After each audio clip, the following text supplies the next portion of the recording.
Hey, everybody, welcome back to the Personal Transformation Podcast. My name is Dan Story, and this is going to be an interesting conversation. So I'm going to be joined by Matt Tack today. He's got two aspects. We were just chatting about how do I introduce you? He's a human performance coach. This guy knows a little bit about getting the best out of people, helping them optimize from a fitness and performance perspective. But he's also the CEO and the operations guy at Alessi Functional Health down in Tampa. So a little bit of brains in terms of business systems, a whole lot of understanding about the body and how that works. And the word that I connected with, Matt, when we kind of connected online was this idea of optimizing. And how do we optimize? And that's going to be one of the big topics for today. But very quickly, welcome to the show. Great to have you here. Thanks, Dan. I appreciate it, man. Really looking forward to the conversation. Now, just quickly, I know you said you got a meeting at the end of this to as you put it. Now, bear in mind, I'm British, right? So there's certain things in the world that I do not understand, but you have to mediate a conversation about the roof that got pulled off because of the hurricane. I know there's a recent hurricane going through kind of the Florida area. Is everyone okay? And how badly was your roof pulled off? It wasn't pulled off too bad. There's a little bag. It's a little bagged up. We had a tree come through a lanai, and then obviously when you have 100-mile-an-hour winds, there's destined to be some failure on the roof. The problem really is just the insurance companies down here. We get hit with a decent amount of hurricanes. I remember I was living in DC and Hurricane Sandy hit actually that New York, DC area. I was like, that was the first hurricane. And now I'm a very seasoned vet being down in Tampa for the past 10 years with hurricanes. They're pretty wild. These past two, I'm not going to lie, they were pretty scary. That we're on the water down here. We are fine though. And by the grace of God, we didn't get as much damage as a lot of other people. They were pretty destructive. It's crazy. Like I see the images in England, just so you know, we have some wind, some leaves land on the train track and they cancel trains. It's like, I don't understand it, but that's the kind of world we live in. So yeah, great to have you on the show, and I'm glad we kind of got some time before you go off and do some negotiations. Good luck with that. But let's talk about this idea of optimization. So you run a functional health clinic. You're a trainer and a performance coach yourself. Talk to me. What's your definition of optimization? And the reason I asked this question is because I've seen a couple of videos lately that talk about optimizing, and there was one guy, and I still don't understand social media, so go with me on this. But there was a video of Jay Cutler working out, and he was kind of doing some incline chest, and this guy was annotating over the top, saying, "Oh, that's not optimal, Jay, and you don't know what you're doing, and you shouldn't lift like that." And obviously, it's Jay Cutler, multiple Mr. Olympia, and things. He's saying it's not optimal. So there's a lot of people that kind of aim for optimal, but miss fundamental aspects that completely underpin and underlie all success. So with that tee up, what does optimization look like to you?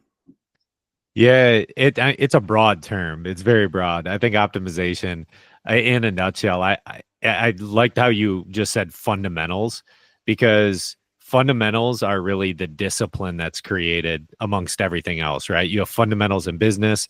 I play basketball. I'm a big basketball guy. And so there's fundamentals, right? And so like, if I'm not hitting a 3-pointer, I'm like, all right, what do I got to do? Man, my shot's off a little bit. Well, I got to drive the lane and maybe get a few easy buckets so that I then could go out and shoot some jumpers again, right? And then that probably builds the confidence, and I get a little bit more confidence, and maybe the mid-range jumper is falling then. So that's like a standard cadence in life that I operate, is that you got to go back to the basics. And I refer back to the hurricane because this is a very near example to me. I got in a real funk. Like, it's crazy how the media will just like spew on. It's like constant negativity when it's the media showing like this massive hurricane, you're going to die, which it was pretty eerie because we had to say goodbye to our house. We expected like 15-foot storm surge. So we had to say goodbye to our house when we evacuated to Orlando.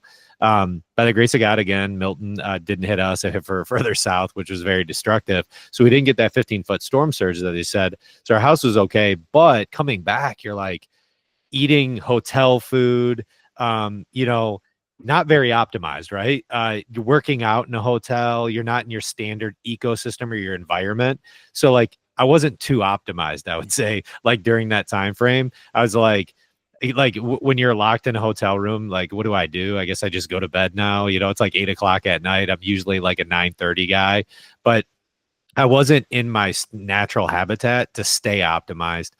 So then when I came back home, it was like, wow, like what do I do? Like figuring things out, like my mind was all over the place.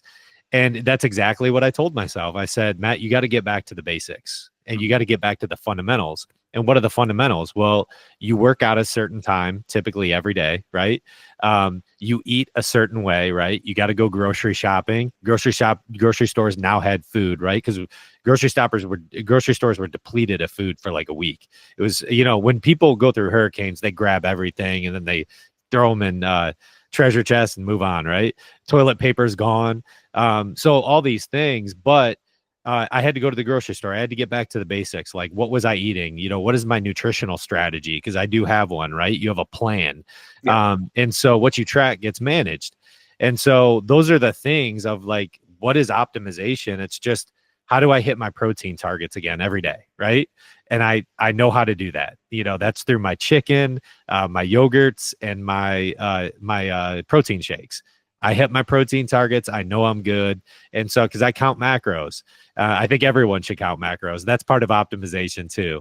And so, it starts with those things. It's not like optimizing where you have a morning routine that takes 2 hours. I don't think that's optimization, right? Yeah. A lot of people there's big things online where it should take, you should do all these morning routines. I'm very basic. I do think a good like kind of morning wrap, wind up is healthy, like maybe a little bit of book reading, a couple pages. I do some biblical reading in the morning too, from a spiritual perspective, want to touch my heart. And then, I get on with my day, but usually my routine's very like simple and easy. So to answer your question, I got back to the basics. Get up, I read the word, I take my daughters to school, I come back. I typically do a little bit of work in a time frame. I then get my workout in. I used to be an early morning guy. Now I'm like optimizing in the afternoon. I've been more of strength training mode. But I do things in like operation, and that's really what like optimization is. I put it in my calendar. It's there. And it's a non-negotiable. And so I don't think we have to make it super, super complicated. Now I do get into like pretty granular stuff now. But when I'm explaining it to like maybe some people I coach that are just all over the place with nutrition and all over the place with coaching, like it's like, all right, let's just build the plan, right? That's optimization. Let's build the roadmap and let's get it going. And so if you're going to commit to 3 days a week, what are the non-negotiable 3 days a week that you can optimize, right? And so that's truly what I think, optimizing is in terms of different channels. Now that I use, we could dive into various topics of what it looks like to me, but there's certain recovery mechanisms that I would love for you to even tap into. But like infrared sauna, that's a weekly session of that is a great optimization tool.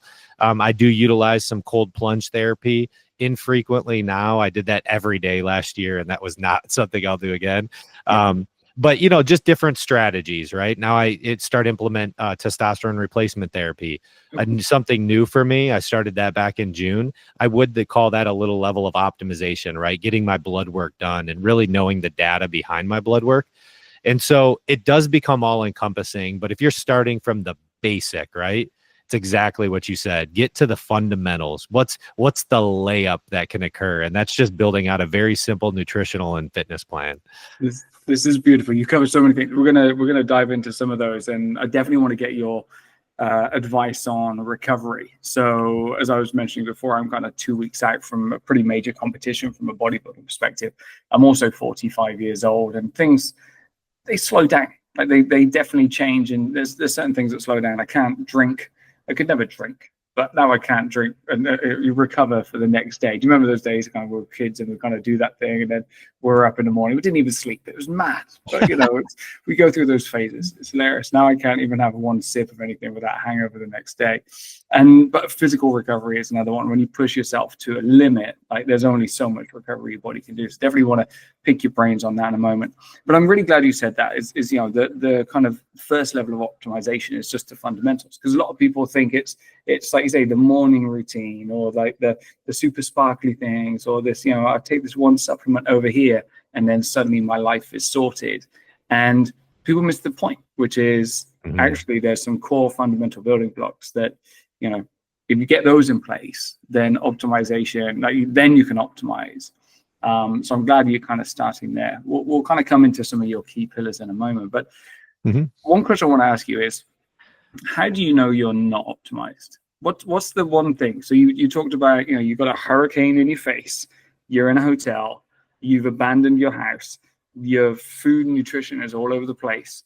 And then you said you went to the gym, which sounds like a crazy priority. I get it, but a lot of people wouldn't. How do you know when you're not optimized? And how does that feel to be disconnected from kind of that routine? Yeah, that's a good point. And Ed Milet talked about something like this.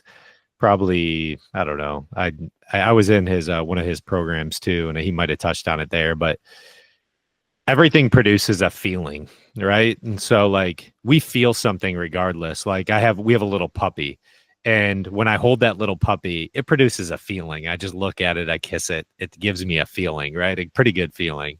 When I'm around my girls, typically if they aren't screaming, which we live in a very noisy household and I love it, but like it produces a feeling, right? When when you're like really disconnected, many times, like more times than not, like that is a level of like optimization that you're like, man, I'm probably, if I'm 25, 30 pounds likely overweight, right? And my mind is always going back in the mirror of like, I wish I could drop that 20 or 30, pounds. That, right? Like everyone knows then at that point, like how, what do I need to do? And at the end of the day, it's choices, right? We get to make choices. Like it's one choice after another. And usually, the choices build up as you were talking about, like, I don't drink. Like I gave up drinking actually 2 years ago. And I'm like, wow, I didn't realize how that was a little bit of a stagnated optimization. Like I actually feel a heck of a lot better not like consuming alcohol. I did not realize that at all. But that was one like key attribute that I'm like, well, if I have the power to make the decision over alcohol, then I likely have the power to like maybe not eat after 7 o'clock. Right. And typically if you eat after dinner, you're snacking. It's just added calories that like are very, very unnecessary many times, right? It's because my daughter said something actually last night. She's like, Dad, I love pasta and I am so full, but man, I want to eat more pasta. And isn't that the nature of like how we typically think? Like I love something so much that I just want to keep satisfying myself with it, even though I'm full. Yeah. And so really, you're not optimized if you don't have the discipline to make like really healthy decisions to make you feel better tomorrow. Because the reality is if you're going to eat that entire bag of chips, that's not going to impact you right then. Even though that gives you a comforting feeling then, it's going to impact you the following day. And so that's really what a level of optimization, like when you're disconnected from that and you don't have conscious control over your decision making and the power over food, that's something that's really, really a big disconnect. Yeah, for me, when I started my bodybuilding kind of challenge and career, I guess you could call it, that was one of the questions I had about myself is, do I have that discipline? Am I able to control my choices? One of the things I did, and I do like to have a drink. Like I'm not going to say that I don't. I grew up in a family. My mum would make gin and tonic. We would sit there. Like I can remember being sat on the sofa. Everyone would be looking at the clock until it got to 9 o'clock because that was when you could have a drink. You couldn't have a drink before 9 o'clock. It was completely socially unacceptable. But 9 o'clock hit and the drinks were in the hand immediately. It was crazy. So one of the things I did actually in my prep is I got some brandy or rum flavor essence.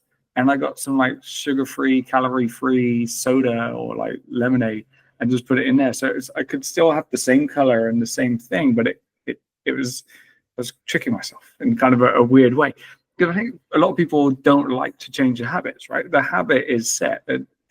We often find it difficult to change habits, but if we can kind of hack the habit a little bit, I find that helps. I'm curious. Here's one question I got for you. So I guess you've got a physical location in Tampa. So occasionally I'm going to drive along and there's the guys. I should probably do something about that challenge I've got.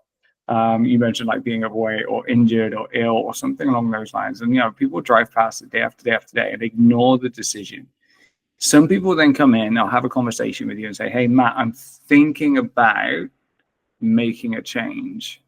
And some of those people will go on and do something and train and make changes and kind of start following some fundamentals. Some will go, okay, well, that's really interesting. Thanks. Yeah, I'll think about it. And then they'll leave and you never see them again. I'm curious, the ones that don't come back, those conversations where you're like, I really want it for you, because I can imagine that's, fairly quite often. What is it about those people? How do they, in their language, what is it you've noticed about people who don't make that kind of concerted effort to change? Yeah, this is a really good question, because everyone's rock bottom is different, right?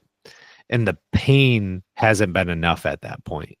So the pain isn't quite there for them to be like, I haven't hit rock bottom. Mm-hmm. And that's a big thing as far as, and everyone, it's really wild to think that rock bottom is absolutely different for everybody. It can be a near death experience. It can be, for me, it was like in my mid-20s where I was screaming to God. I'm like, I cannot live like this anymore. There's got to be something better than this, to have this type of mindset. And I had the humility then to be like, I need help, right? And so I went in actually to this small Celebrate Recovery program. I was at a local church, and it was there that I got this renewed mindset of just no, I actually can be more positive. Actually, my better days are ahead of me, not behind me. And so what I see is that people don't believe in themselves enough to think that better days are ahead of them. They still live in their past, right? And so if you typically for overweight people, because a lot of people come in there with they're typically overweight and they need spinal adjustments and they need decompression, and they need their body really back because they're hurting, because they're usually holding a little bit too much weight. So we have a lot of people that come in that some people are excessively, but kind of middle of the road, they drop 25, 30 pounds. And then it becomes a belief system. Do I think better days are ahead of me? Do I think I actually can do this? Or am I going to still continually live in the past? And if they can reframe the story, I love your last name, Story. If they can reframe the story and the narrative and the perspective of that, then their lives can change. If they think of themselves, actually, I'm just a skinny person that gained weight. Now I just need to get back to the skinny person, rather than I am a fat person. It's the reframing of how you talk to yourself, of then the trajectory of where you're going to be headed. And so that is the biggest thing that I've seen, is that, do they believe the story them telling themselves enough? And can they reframe that story into something that's going to take them into a direction that they never even knew was possible? And that truly is the antithesis of that small line. And it's a very small line. But man, it can have a massive direction in someone's life. It did mine. I love how you put it there. And it's funny because my daughter's at school. We had a parents association meeting this morning online, and all the parents are there, kind of with the best behavior on Zoom, on mute, because my hair isn't done, so I'm just turning the camera off. But they were talking about, one of their focuses for the year is story, and how to tell stories, and the power of story, because it's the stories that we tell ourselves about situations, not the situation themselves, but the story that we tell that is super transformational. And I find that really interesting how you put it there. One of the things you talked about is the belief in the future and that things get better as we get older. And I think we're a similar age. We get into this kind of position of generativity versus stagnation. Is the idea is we're either still want to put, we feel like we've got some energy and we want to channel it into something, or we just say, okay, well, I've done my time and I'm just going to fade into the background, which is kind of what you're talking about there. Is they don't believe that they've got more to give. What is it you think that gives people that sense of belief?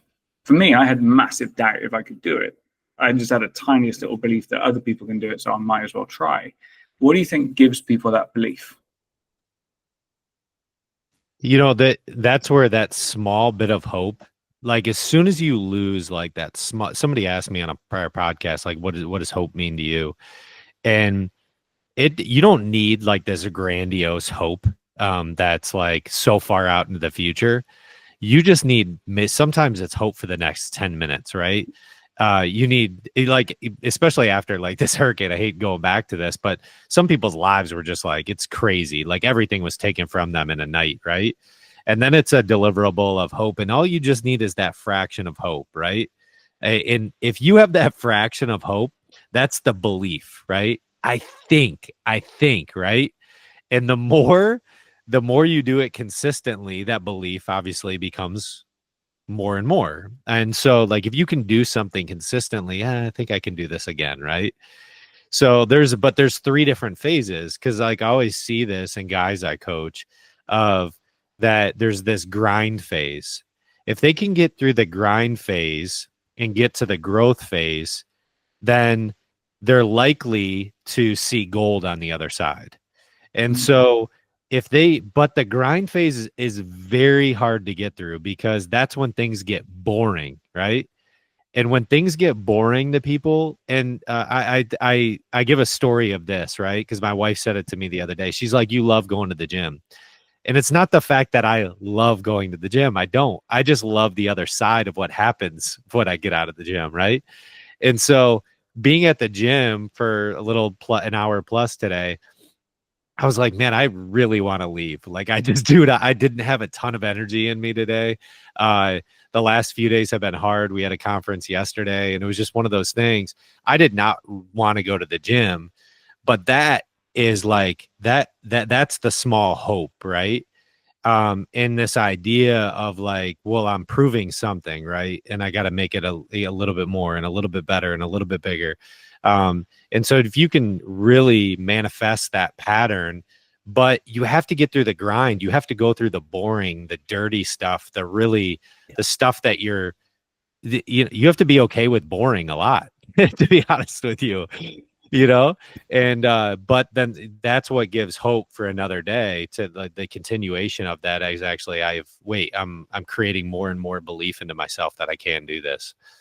I love that, grind, growth, gold. I might have to borrow that at some point in the future. Do But it. I remember, but even before my first competition, and I was still in that grind phase, and I lived maybe a 5-minute walk from the gym in England. This was at the time. I've trained.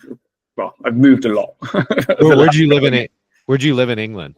So at the time I was living in Gloucester in the west of England, so a couple of hours outside. We were in London before. We then moved from Gloucester to Prague, and now we've just moved from Prague to New York. So my bodybuilding career has taken me in a few different places, lots of different gyms. But one of the things that's consistent is when you look down in the morning, I don't know, like I train at the moment 5:30 in the morning because that's when the gym opens. It was 4:30 because that was just the routine that we had to have for family. And the consistent thing was the feet. Like I'd be walking along with my head down, just exhausted, waiting for the pre-workout to kick in, and just looking at my feet. And I remember just seeing the feet the same every day. Like the weather was different, or it was rain, or there was leaves, or it was snow, or something like that. But that was it. And it was just so boring. Like I remember taking a couple of videos and going, like, I'm going to remember this at some point, and maybe it's now. But yeah, it's not sexy, and like you're not going anywhere. You look exactly the same as yesterday, and I'd have to do these check-in pictures. You take your t-shirt off, stand in front of the mirror, it's like, man, I still look ridiculous. I still look stupid. I still look horrible. I got to take this photo. I don't want to take the photo. I'm going to do it. I'm going to come back tomorrow, man. Like start all of these kind of things, and everything in part of you just says, well, just quit then. Just quit. Just quit. Just give up. Like it doesn't matter. Like maybe you tried, didn't work out. It's all good.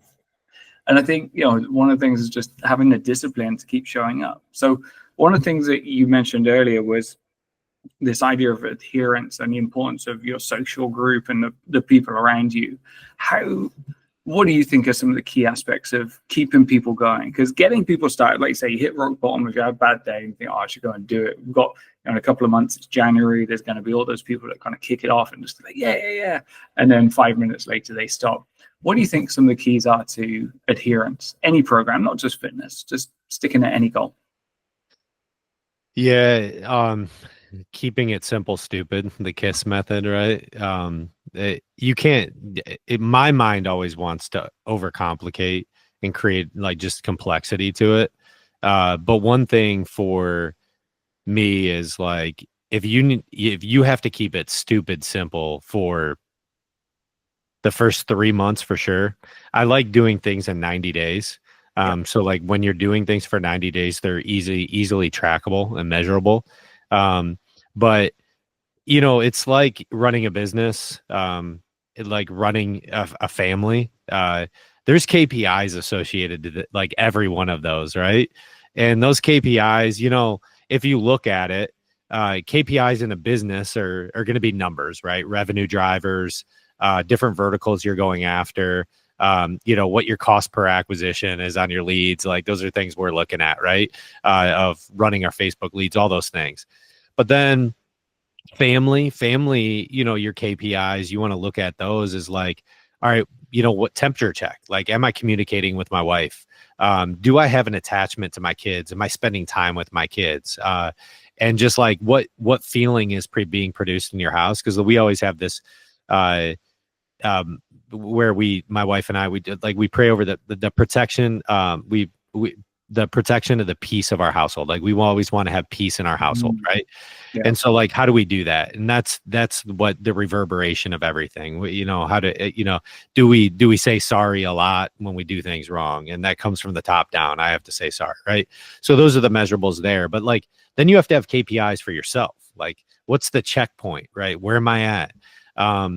And so how can I adhere to things if I don't have a plan, right? And so you have a plan in business to grow. You want to create a successful family. Like those are the objectives that I have for my life. Now it becomes like for myself. And I really thought about this, and I'm thinking about it more. And I want to make sure that I'm journaling on this too. This thought, but like it's a would you rather kind of question, right? And so would I rather have this like what crazy successful business where I scaled it up to multiple 8 figures and yada yada yada, and like my partner and I did really well, but then it came at the detriment of like potentially a marriage, a household, a family, my own personal health? Or would I potentially rather serve at maybe a smaller capacity in my business, still scale and be successful in that, had really dive into my family life where I know I can, you turn on those burners in different areas. I'm definitely at a season in my life where I can create like really solid foundation in terms of longevity and human performance. And so it's like, how much do I grab onto? And so there was this thought came because I met somebody yesterday, and this guy builds mansions, right? For people. He has 9 customers a year. 9 customers. He only brings on 9. I only want 9 customers, right? And so I was thinking of that in terms of like, when is enough in one area, and then like the seasonality, because it might come to a season where I have a little bit more capacity and I'm like, all right, let's scale this thing to 10 figures, right? Or something like that, because of the capacities there. But as I was explaining to you, like pre-show, is really like I have an 8, a 7, and a 5-year-old, and I really get to shape and cultivate their soul right now. And that time with them is really important to me. So waking up and taking them to school, that I get an hour with them before I take them to school, right? And so those are the things that are really important to me. So my burner is on a super high there. And for business, I would say I definitely have, kicked it back a little bit. I don't utilize although we in our ads and some of our things, we use the Alex Hormozi model, but I'm not like growth all the time, because I have a burner on that's a little bit hotter in another area right now. So being an entrepreneur, I think it's good to have an understanding of like where I'm burning at a high level. In my health and longevity is at a very hot level right now. And then specifically with my family, my business is very important. Obviously, we have to make money and keep an eye on that. But from like, am I trying to fly to Chicago and New York and go all over these places right now to scale and grab money? That's just not something in the repertoire right now. So I think that answers your question. Does it? It was a little 100%. I can't remember what the answer was. The question was, but the answer was perfect. So we'll say that. We're going to jump into longevity in a minute, but I like what you said there, because one of the things that I find with people is that they don't understand sacrifice. They don't Mhm. understand the idea that you can't have it all, and they want everything. Like I was chatting to someone yesterday, and they were saying, "Oh, I want to work on my glute muscles and kind of get a good butt in 2 weeks." And it's like 2 weeks, like people go for entire lifetimes to try and get something like that, and you want it in 2 weeks. Like, you don't value it enough, or you don't understand that there's an idea that you have to give something up to get something. There's, I think it, the world now is about Amazon Prime. It's about microwave. It's about, like, let's get stuff immediately. And if I don't want, if it takes longer to get, then it's probably not that good anyway. And I think it's actually backwards. It's the other way. Is we've got to invest in 5-course gourmet dinners that take forever to cook, and that's when you get that pasta that you just want to carry on eating. So I completely understand that one. Let's pick your brains on longevity then. So as I mentioned, 45 years old. Currently a competitive amateur bodybuilder. You've got me on mansions now. Potentially, and I do have the opportunity to go pro next year, albeit still in a natural space. What will that require? It's going to require a ton more intensity. It's going to mean I need to recover faster. I'm a little bit smart on nutrition, but I could definitely do some work. What are some of the areas that you see for someone like me, that used to do 39, so someone like us? How do we, again, going back to this word, optimize, how do we get ourselves into the peak physical condition that we possibly can be, even if we've never been there before? Yeah. So, with bodybuilding, it's a little bit different than, some other areas too, because last year I was super focused on cardiovascular activities. So I actually thinned out quite a bit. To be honest with you, I looked like a different human last year. I got down to about 173 pounds. I'm sitting about 204 right now. So you could tell, like, the difference between almost 25 plus pounds of what that looks like. But one of the major things in nutrition that I've found over the past 10 months of, like, really regaining muscle mass is just, like, proper protein intake on a daily basis. It's, but what people look at, these, like, bodybuilders, like, oh, protein, but there's a massive deficiency in protein just across the board in the standard American diet. And so then it becomes like, all right, what's the target, and how much mass are you looking to put on? And then, the small things that come into play are the extra layers that you can add in. So from a natural standpoint, which you're allowed, from a natural standpoint, you're allowed testosterone. Are you on TRT or? I'm not. No, I'm actually.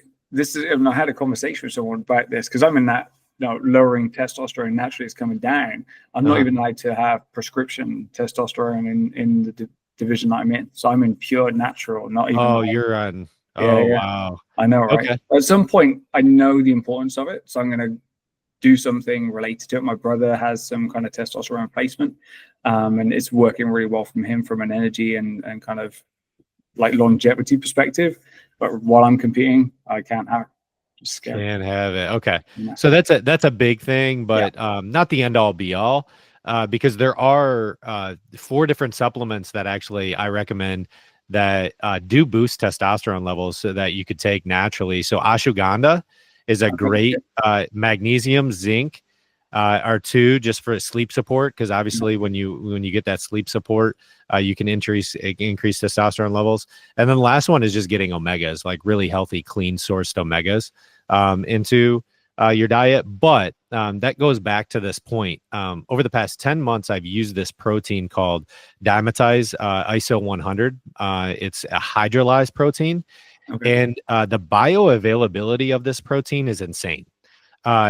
When I did not realize, like, utilizing a hydrolyzed protein, that the gut becomes way more efficient. I never get a bloated feeling, and it gets to the source for recovery a lot faster. So I think I do, over the past 10 months, credit a lot of, like, the protein intake and my mass gain to like hydrolyzed protein. I just happen to use the Dimetize ISO 100. There's other hydrolyzed out there. It's not like I'm, just that brand. It is a great brand though. I use the peanut butter cup or whatever that they had. But I do genuinely think the hydrolyzed is a great low impact on the gut. That I think has made a major impact in terms of like recovery time frame.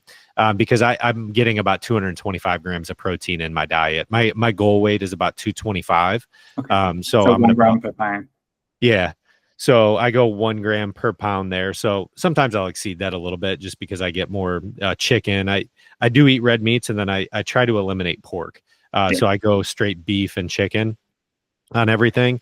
And then one other thing that I was going to recommend to you from like a natural standpoint for recovery purposes is, if you haven't done it, the infrared sauna. So like I've tested out both infrared sauna versus cold plunge, right? Heat therapy versus cold.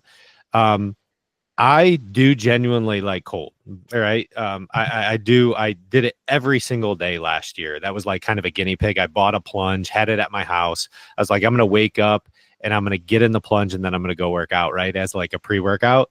And it was great, right? It like did what it needed to do.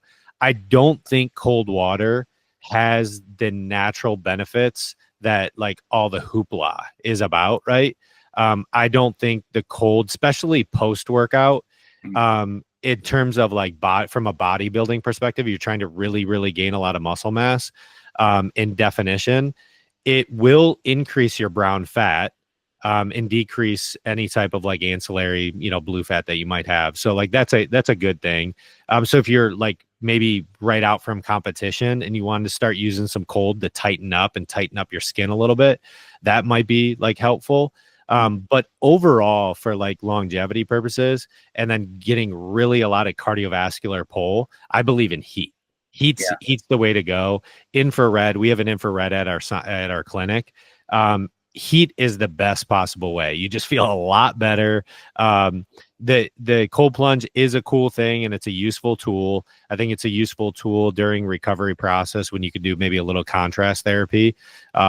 But like I recommend more people to stray towards sauna, infrared sauna, and for recovery purposes and faster recovery, because it definitely has larger amount of like blood flow activity, especially with the red light therapy. So those are just some of the tools that I use.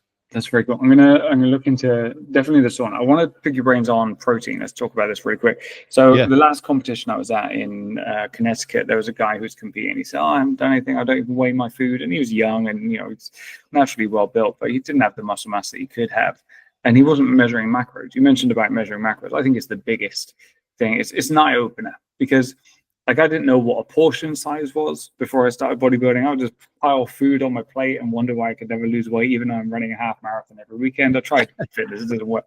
But like you're not even tracking everything. But one of the things that I struggled to get was my protein intake. Like I'm at about 180 to 200 grams per day at the moment. It's kind of where I want to be, and for a couple of reasons. Number one is because I need it from a sustaining and recovery perspective, but also I find the more protein I have, the less carbs and fat I have. So it balances my diet out, and I can kind of calorie maintain a little bit more effectively.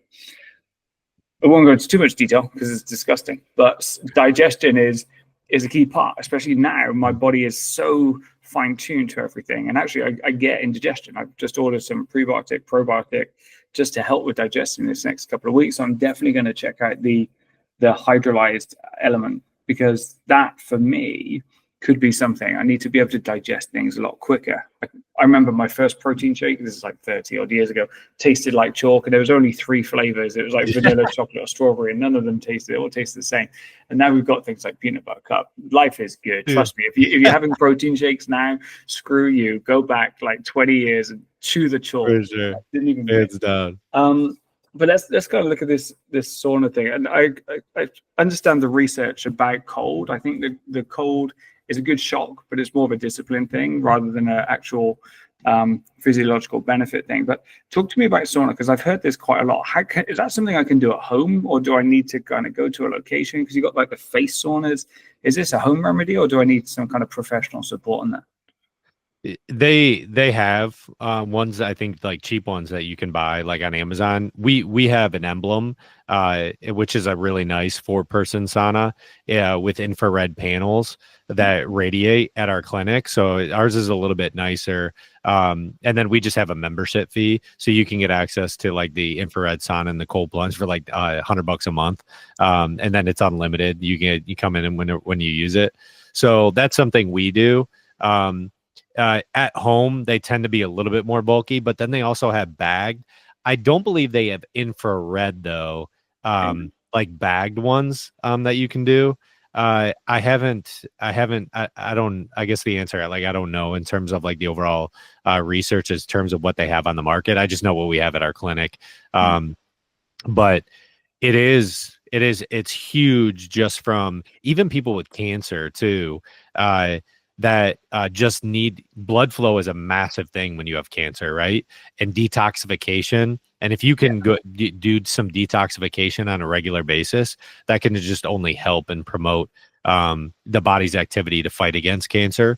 So we highly recommend it to everyone that we come across. But from a recovery standpoint, it's massive. Like heat therapy.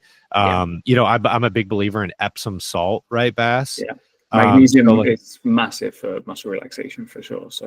So like for the recovery, especially after an extensive like session that you're going through right now, leading up to your event, I would, Epsom salt baths are like phenomenal, just from a recovery standpoint. So like all those things, and that's when like nerdy optimization comes out, right? Is like, when you're competing, I love that, idea, like just like competing, you're always competing through life. And that level of competition brings out that, and then it becomes a game of like inches, right? Because like, it's like, who can recover faster? It's not, it's the same thing. Like if you think about these guys in football, it's not about like how good you are. It's like if you don't get hurt or if you can recover to the extent and still perform at a high level. So, all the things. I love Eddie Hall. He's a British strongman, and he's kind of got the world deadlift record. He built his own hyperbaric chamber. Like I don't know how you do that, but he lifted his stuff and kind of went down to B&Q and bought some bits and pieces and stuck it together. It's like, but that's the level. That's the level of intensity and insanity that you have to get to compete at the best in the world, right? And I was chatting to a friend this morning. It is moving from passion to obsession. It is about but that's when you're competing for world championships. That's when you're trying to be the best in the world at what you can be. Matt, I could talk to you. I wanted to pick your brains on testosterone replacement, because a lot of people are going to hear it. It's like, does he mean steroids? Is Dan talking about steroids? No, Dan's not talking about steroids. It is not. As you become an older male, your natural testosterone goes down, but we still need it from a health perspective, cellular regeneration perspective. So maybe one day we'll get to touch on that. But I want to, you've got to go off and negotiate the roof. The roof. I just want to. I will touch into it just a real quick. It's worthwhile for just a moment or two. Testosterone replacement therapy is one of those things where I have to, like, my story was I didn't realize it, but I got down to at 37 years old, I was at 280. And if I went to a standard practitioner and they would have measured my blood work, they would have, oh, you're fine. But what's wild, and that so many people need to know, so many men need to know, is that they take basically a standard deviation between 85 years old and 26 years old. And so they just average everything together here in the US and say, hey, the average is about 300, so you must be okay. When every guy that I've talked to, so many men, and they're like, man, at 3:00 in the afternoon, it's intense brain fog, and I just don't feel good, and I feel kind of like, flush, and I just, fatigued.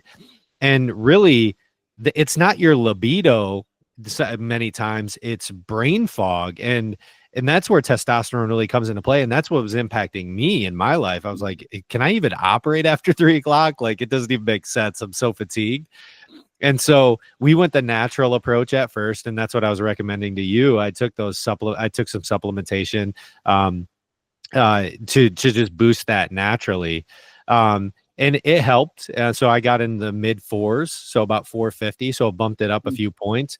But at the end of the day, the measurable was like, okay, do I want to be average or do I want to be optimal?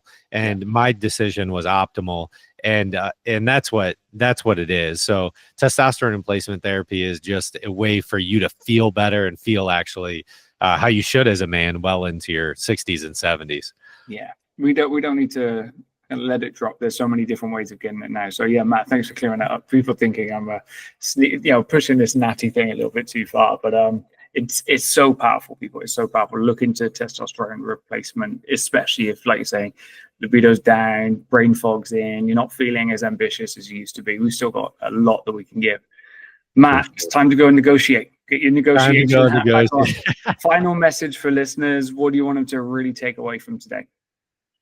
I always leave it with this, is that, so many people want to leave their story in their past, but you are the creator and the narrative of your story. I love, this is so fitting and perfect. Dan's story is that you are the creator of your story. So the best days are always ahead of you. You get to control that narrative and make sure you make it a great one. Beautiful. So let's go and do that today. Matt, good luck with the rest of the hurricane repairs.